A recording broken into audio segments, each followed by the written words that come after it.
Welcome to Penrose Learning, where we make understanding easy. In this video, I will explain how to connect to Kubota Bluetooth. First, make sure your Kubota machine's ignition is on and the radio is powered up.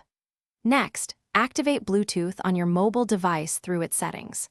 For optimal connection, keep your device within 10 meters or about 33 feet of the Kubota radio. This ensures a strong signal for pairing. Now, let's pair your device.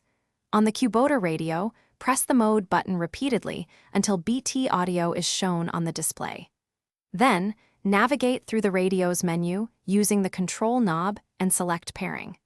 Finally, choose your mobile device's name from the list that appears on the radio screen to initiate the connection. Once you've selected your device, a confirmation message should appear on both the Kubota radio and your mobile device. You'll also notice the radio's Bluetooth indicator light will illuminate steadily, confirming a successful connection. If you encounter any issues, try restarting both your Kubota radio and your mobile device, then repeat the pairing steps from the beginning. With your device successfully paired, you can now stream audio directly from your mobile device to the Kubota machine speakers. You have the flexibility to adjust the volume using either the radio's control knob or your mobile device's volume buttons.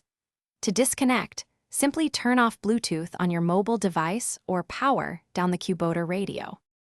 Thanks for watching. If this was helpful, leave a like and consider subscribing. See you next time.